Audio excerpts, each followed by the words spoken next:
ਵੀਰੇ ਬਹੁਤ ਜ਼ਿਆਦਾ ਬੋਲ ਕੇ ਆਏ ਹੋ ਤੁਸੀਂ। ਮੈਂ ਇੰਨਾ ਨਹੀਂ ਝੱਲ ਸਕਦਾ। ਹਿਸਾਬ ਨਾਲ ਗੱਲ ਕਰ ਮੇਰੇ ਨਾਲ, ਕੁਝ ਜ਼ਿਆਦਾ ਨਹੀਂ ਹਵਾ ਤੇਰੀ ਖਰਾਬ ਹੋ ਗਈ। ਚਾਹੇ 20 ਸਾਲਾਂ ਦੀ ਹੋਈ ਆ, ਜਿਸ ਹਿਸਾਬ ਨਾਲ ਫੁੱਲੀ ਪਈ ਆ ਨਾ 35 ਦੀ ਲੱਗਦੀ ਆ। ਮੰਮੀ ਇਹਨੇ ਕੀ ਗਲਤ ਕਿਹਾ? ਸਹੀ ਤਾਂ ਕਹਿੰਦੀ ਆ ਰੋਜੀ, ਵਿਆਹ ਤਾਂ ਕੱਲ ਨੂੰ ਵੀ ਕਰਨਾ ਹੀ ਆ, ਅੱਜ ਕਰ ਦਿੰਨੇ ਆ।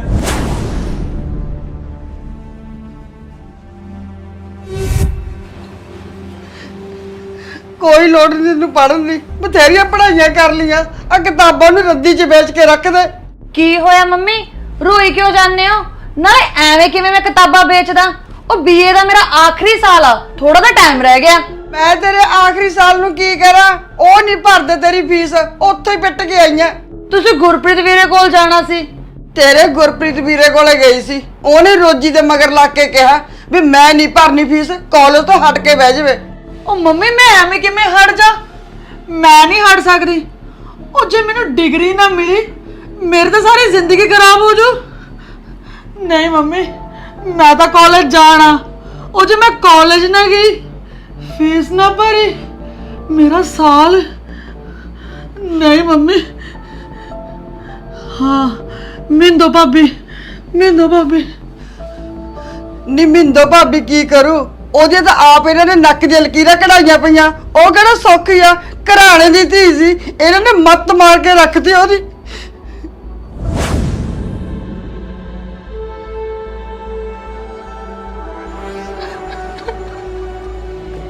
ਮਨਪ੍ਰੀਤ ਕੀ ਹੋਇਆ ਤੈਨੂੰ? ਰੋਗਾ ਤੇ ਰਹੀ ਆ? ਬੋਲਦੀ ਕਿਉਂ ਨਹੀਂ? ਦੱਸ ਮੈਨੂੰ ਕੀ ਹੋਇਆ? ਭਾਬੀ, ਗੁਰਪ੍ਰੀਤ ਵੀਰੇ ਤੇ ਰੋਜੀ ਭਾਬੀ ਮੇਰੀ ਫੀਸ ਨਹੀਂ ਭਰਦੇ ਪਏ। ਉਹ ਮੇਰੀ 3 ਸਾਲ ਦੀ ਪੜ੍ਹਾਈ ਖਰਾਬ ਹੋ ਜਾਣੀ ਹੈ ਜੇ ਮੈਂ ਪੇਪਰ ਨਾ ਦਿੱਤੇ। ਫੀਸ ਨਹੀਂ ਭਰਦੇ? ਪਰ ਕਿਉਂ? ਕਹਿੰਦੇ ਤੇਰੇ ਤੇ ਖਰਚਾ ਕਰਨ ਲਈ ਸਾਡੇ ਕੋਲ ਫालतू ਪੈਸੇ ਨਹੀਂ ਹੈਗੇ, ਚੁੱਪ ਕਰਕੇ ਘਰੇ ਬਹਿ ਜਾ। ਭਾਬੀ ਤੁਸੀਂ ਮੇਰਾ ਹੱਲ ਕਰ ਸਕਦੇ ਹੋ, ਕਿਵੇਂ ਨਾ ਕਿਵੇਂ ਕਰਕੇ ਮੇਰੀ ਫੀਸ ਭਰਾ ਦਿਓ। ਮੈਂ ਤੁਹਾਡਾ ਅਹਿਸਾਨ ਕਦੇ ਨਹੀਂ ਭੁੱਲੂੰਗੀ। ਪਹਿਲਾਂ ਤਾਂ ਚੁੱਪ ਹੋ ਮਨਪ੍ਰੀਤ। ਦੇਖ ਮੇਰੇ ਕੋਲ ਪੈਸੇ ਤਾਂ ਹੈ ਨਹੀਂ, ਪਰ ਮੈਂ ਕਿਵੇਂ ਨਾ ਕਿਵੇਂ ਕਰਕੇ ਤੇਰਾ ਹੱਲ ਜ਼ਰੂਰ ਕਰੂੰਗੀ। ਦੇਵ ਆਉਂਦੇ ਆ, ਮੈਂ ਉਹਨਾਂ ਨਾਲ ਗੱਲ ਕਰਦੀ ਆ। ਤੈਨੂੰ ਵਾਅਦਾ ਰਿਹਾ, ਤੇਰੀ ਪੜ੍ਹਾਈ ਨਹੀਂ ਮੈਂ ਖਰਾਬ ਹੋਣ ਦਿੰਦੀ। ਵਾਦਾ ਰਿਹਾ? ਥੈਂਕ ਯੂ ਭਾਬੀ। ਮੈਨੂੰ ਪਤਾ ਸੀ ਜੇ ਮੈਂ ਤੁਹਾਡੇ ਕੋਲ ਆਉਂਗੀ ਤੁਸੀਂ ਜ਼ਰੂਰ ਕੋਈ ਨਾ ਕੋਈ ਹੱਲ ਕੱਢੋਗੇ। ਹੁਣ ਮੇਰੀ ਟੈਨਸ਼ਨ ਮੁੱਕ ਗਈ। ਚਾਹੇ ਤੇਰੀ ਟੈਨਸ਼ਨ ਤਾਂ ਮੁੱਕ ਗਈ, ਪਰ ਮਨਪ੍ਰੀਤ ਮੈਨੂੰ ਹੁਣ ਸਮਝ ਨਹੀਂ ਆ ਰਿਹਾ ਵੀ ਤੇਰੀ ਫੀਸ ਦਾ ਹੱਲ ਮੈਂ ਕਿਵੇਂ ਕਰਾਂ। ਤੈਨੂੰ ਕਹਿ ਤਾਂ ਦਿੱਤਾ, ਪਰ ਮੈਂ ਕਰੂੰਗੀ ਕੀ?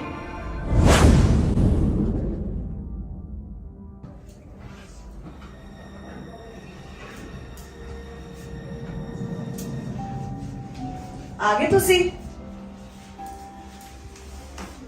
ਦੇਵ ਕੀ ਗੱਲ ਹੋ ਗਈ? ਕੁਝ ਹੋਇਆ?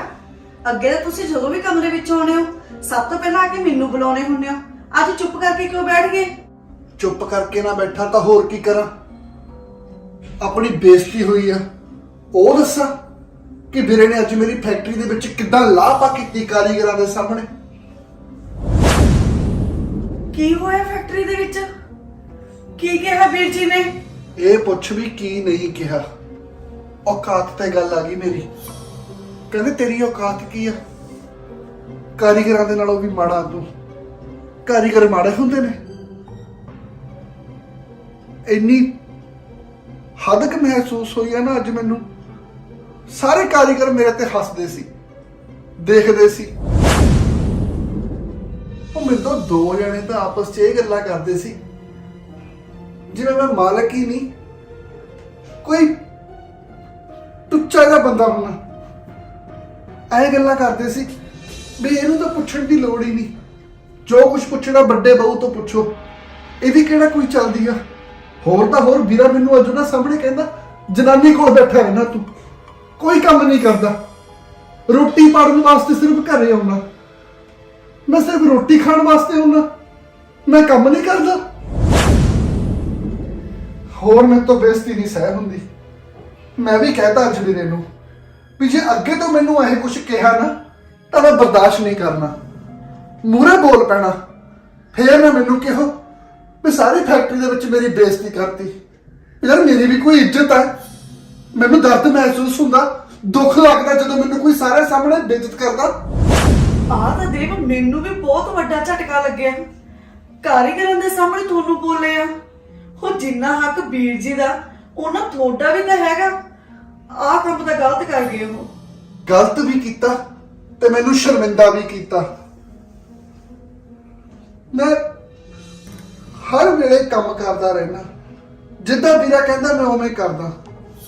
ਮਾਰਕੀਟ ਦੇ ਕੰਮ ਸਾਰੇ ਮੈਂ ਕਰਦਾ, ਮਸ਼ੀਨਾਂ ਦਾ ਕੰਮ ਸਾਰਾ ਮੈਂ ਕਰਦਾ, ਪ੍ਰੋਡਕਸ਼ਨ ਸਾਰੀ ਮੈਂ ਸਾਂਭਦਾ, ਪੁਰਜਾ ਪਾਸ ਕਰਨਾ ਫੇਲ ਕਰਨਾ ਮੈਂ ਕਰਦਾ, ਤੇ ਵੀਰਾ ਦਫ਼ਤਰ ਦੇ ਵਿੱਚ ਬਹਿ ਕੇ ਸਿਰਫ ਆਰਡਰ ਮਾਰਦਾ।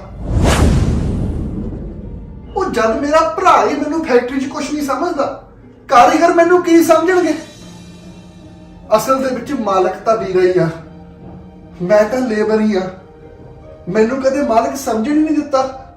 ਕਿਉਂ? ਕਿਉਂਕਿ ਮੈਂ ਛੋਟਾ, ਤੇ ਮੈਨੂੰ ਛੋਟਾ ਹੀ ਬਣਾ ਕੇ ਰੱਖਣਾ। ਹਜੇ ਤਾਂ ਮੈਂ ਵੀ ਤੁਹਾਨੂੰ ਇੱਕ ਗੱਲ ਦੱਸਣੀ ਸੀ। ਵੀਰ ਜੀ ਨੇ ਫੈਕਟਰੀ ਦੇ ਵਿੱਚ ਹੀ ਨਹੀਂ, ਅੱਜ ਘਰੇ ਵੀ ਬਹੁਤ ਕੁਝ ਕੀਤਾ। ਘਰੇ ਆ ਕੇ ਕੀਤਾ? ਕੀ ਕੀਤਾ ਘਰੇ ਆ ਕੇ? ਅੱਜ ਮੰਮੀ ਤੇ ਵੀਰ ਜੀ ਦੀ ਗੱਲ ਹੋਈ ਸੀ ਮਨਪ੍ਰੀਤ ਦੀ ਫੀਸ ਨੂੰ ਲੈ ਕੇ, ਪਰ ਵੀਰ ਜੀ ਨੇ ਤਾਂ ਫੀਸ ਦੇਣ ਤੋਂ ਸਾਫ਼ ਮਨਾ ਕਰਤਾ। ਕਹਿੰਦੇ ਮੈਂ ਨਹੀਂ ਦੇ ਸਕਦਾ, ਦੇਵ ਨੂੰ ਕਹੋ ਉਹ ਆਪੇ ਭਰੂਗਾ। ਉਹ ਵੀਰਾ ਇੱਕ ਇੱਕ ਕਰਕੇ ਆਪਣੀਆਂ ਸਾਰੀਆਂ ਜ਼ਿੰਮੇਵਾਰੀਆਂ ਤੋਂ ਭੱਜੀ ਜਾਂਦਾ, ਪਰ ਇਹਦੇ ਪਿੱਛੇ ਵੀਰਾ ਨਹੀਂ, ਉਹ ਭਾਬੀ ਆ। ਮੈਨੂੰ ਗੱਲ ਕਰਨੀ ਪੈਣੀ ਆ ਵੀਰੇ ਨਾਲ। ਮਨਪ੍ਰੀਤ ਦਾ ਕੀ ਕਸੂਰ ਆ? ਉਹਨੇ ਤਾਂ ਆਪਣੀ ਪੜ੍ਹਾਈ ਪੂਰੀ ਕਰਨੀ ਹੋਈ ਆ। ਤੁਸੀਂ ਗੱਲ ਕਰਨ ਨੂੰ ਕਹਿ ਰਹੇ ਹੋ ਨਾ, ਤੁਸੀਂ ਗੱਲ ਕਰ ਲਓ, ਤੁਹਾਨੂੰ ਮੈਂ ਰੋਕਦੀ ਨਹੀਂ, ਪਰ ਥੋੜਾ ਜਿਹਾ ਨਾ ਠੰਡੇ ਦਿਮਾਗ ਦੇ ਨਾਲ ਚੱਲਿਓ, ਕਿਉਂਕਿ ਫੈਕਟਰੀ ਦੇ ਵਿੱਚ ਵੀ ਲੜਾਈ ਹੋਈ ਆ ਤੇ ਘਰੇ ਵੀ ਬਹਿਸ ਹੋਈ ਆ।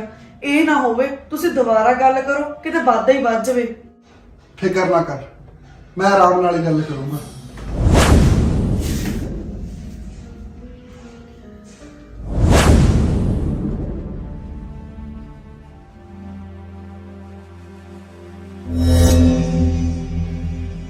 ਵੀਰੇ ਹਾਂ ਕੀ ਆ? ਮੈਂ ਗੱਲ ਕਰਨੀ ਸੀ ਕੋਈ ਤੁਹਾਡੇ ਨਾਲ। ਮੈਂ ਨਹੀਂ ਕੋਈ ਗੱਲ ਕਰਨੀ, ਨਾਲੇ ਤੂੰ ਮੂੰਹ ਚੱਕ ਕੇ ਕਿਵੇਂ ਆ ਗਿਆ ਅੰਦਰ? ਉਹ ਜਦੋਂ ਵੱਡਾ ਭਰਾ ਮੂੰਹ ਫੇਰ ਲਵੇ ਨਾ, ਫਿਰ ਛੋਟੇ ਨੂੰ ਮੂੰਹ ਚੱਕਣਾ ਹੀ ਪੈਂਦਾ। ਮੈਂ ਮਨਪ੍ਰੀਤ ਦੀ ਫੀਸ ਦੀ ਗੱਲ ਕਰਨ ਆਇਆ ਸੀ। ਦੇ ਦੇ ਫਿਰ, ਸਾਡੇ ਕੋ ਕੀ ਲੈਣ ਆਇਆ? ਮੈਨੂੰ ਫੜਾ ਕੇ ਗਿਆ ਸੀ। ਤੁਹਾਡੇ ਕੋਲ ਹੀ ਹੁੰਦੇ ਆ, ਫੜਾਉਣ ਦੀ ਲੋੜ ਹੀ ਨਹੀਂ। ਤੁਸੀਂ ਆਪ ਹੀ ਗਾਹਕਾਂ ਤੋਂ ਫੜ ਲੈਂਦੇ ਹੋ। ਜਦ ਤੇਰਾ ਭਰਾ ਕੰਮ ਕਰਦਾ ਫਿਰ ਗਾਹਕਾਂ ਤੋਂ ਪੈਸੇ ਵੀ ਤੇਰਾ ਭਰਾ ਹੀ ਫੜੂਗਾ। ਬਾਲੀ ਨਾ ਧੌਂਸ ਜੀ ਜਮਾਉਣ ਦੀ ਲੋੜ ਨਹੀਂ। ਭਾਬੀ ਮੈਂ ਕੋਈ ਧੌਂਸ ਨਹੀਂ ਜਮਾਉਣੀ, ਨਾ ਹੀ ਮੈਨੂੰ ਕੋਈ ਸ਼ੌਂਕ ਆ। ਬਸ ਹੱਥ ਜੋੜ ਕੇ ਬੇਨਤੀ ਆ, ਮਨਪ੍ਰੀਤ ਦੀ ਫੀਸ ਦੇ ਪੈਸੇ ਦੇ ਦਿਓ।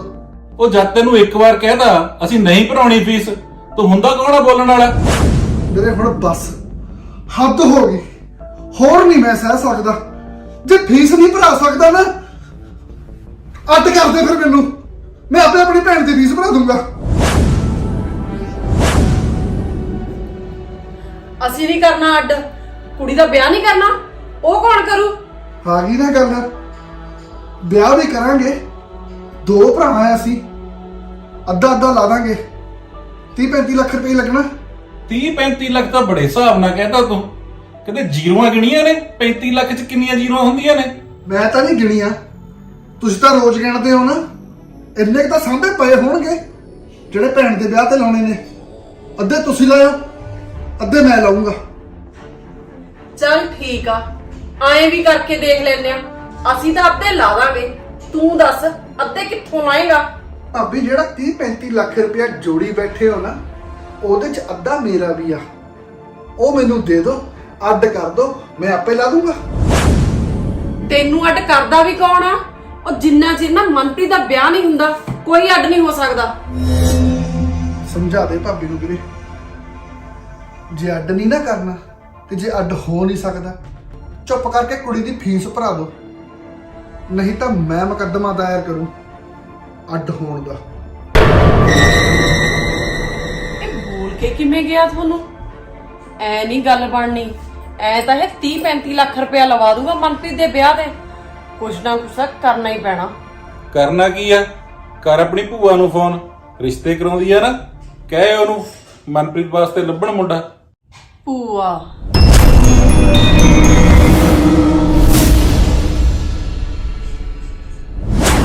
ਹਾਂਜੀ ਭੂਆ ਜੀ, ਬਸ ਤਾਂ ਸੋਚੀ ਹੋਈ ਬੈਠੇ ਆ, ਜੇ ਕੋਈ ਮੁੰਡਾ ਮਿਲ ਜੇ ਅਸੀਂ ਮਨਪ੍ਰੀਤ ਦਾ ਕਾਰੇ ਦਵਾਂਗੇ ਵਿਆਹ।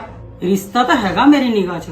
ਉਹ ਆੜਤੀਆਂ ਦਾ ਮੁੰਡਾ ਆ, ਉਹਨਾਂ ਦੀਆਂ 2 ਕੋਠੀਆਂ ਨੇ, 4 ਕਾਰਾਂ ਨੇ ਤੇ 15 ਦੁਕਾਨਾਂ ਦਾ ਮਾਲਕ ਆ ਉਹ। ਅੱਛਾ, ਕੀ ਕੰਮ ਕਰਦਾ ਮੁੰਡਾ? ਕਿੰਨਾ ਪੜਿਆ? ਮੁੰਡਾ ਐਮਐਸਸੀ ਕਰਦਾ, ਨਾਲੇ ਪਿਓ ਨਾਲ ਆੜਤ ਸਾਂਭਦਾ, ਕੱਲਾ ਕੱਲਾ ਮੁੰਡਾ ਘਰਦਿਆਂ ਦਾ। ਫੇਰ ਤਾਂ ਖਾਸੀ ਮੰਗ ਹੋਣੀ ਆ ਅਗਲੇ ਦੀ। ਮੰਗ ਤਾਂ ਉਹਨਾਂ ਦੀ ਕੋਈ ਨਹੀਂ ਭਾਈ, ਪਰ ਵਿਆਹ ਤਗੜਾ ਭਾਲਦੇ ਨੇ। ਭੂਆ ਉਹ ਤਾਂ ਠੀਕ ਆ, ਪਰ ਕੋਈ ਘੱਟ ਖਰਚੇ ਵਾਲਾ ਨਹੀਂ ਹੈਗਾ। ਜਿੰਨੇ ਜੋਗੇ ਤੁਸੀਂ ਹੋ ਉਦੋਂ ਤਾਂ ਦੁੱਗਣਾ ਹੀ ਭਾਲੋਗੇ, ਤੁਹਾਡੇ ਤਾਂ ਆਪਦੀਆਂ ਫੈਕਟਰੀਆਂ ਨੇ। ਕੋਈ ਨਾ, ਮੈਂ ਦੱਸ ਦੂੰ, ਪਰ ਫੇਰ ਵੀ ਨਾ ਧਿਆਨ ਰੱਖਿਓ ਜੇ ਕੋਈ ਹੋਇਆ। ਕੋਈ ਨਾ ਰੋਜੀ, ਮੈਂ ਦੱਸ ਦੂੰ ਜੇ ਕੋਈ ਘੱਟ ਖਰਚੇ ਵਾਲਾ ਹੋਇਆ। ਅੱਛਾ ਮੈਨੂੰ ਆਇਆ ਤਾਂ ਦੱਸ, ਤੁਸੀਂ ਕਿੰਨਾ ਕੁ ਖਰਚਾ ਕਰਨਾ ਚਾਹੁੰਦੇ ਹੋ?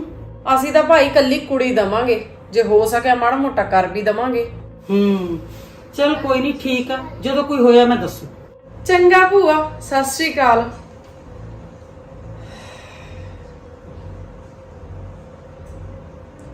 ਮਾਸੀ ਨੂੰ ਫੋਨ ਲਾਉਣੀ ਆ।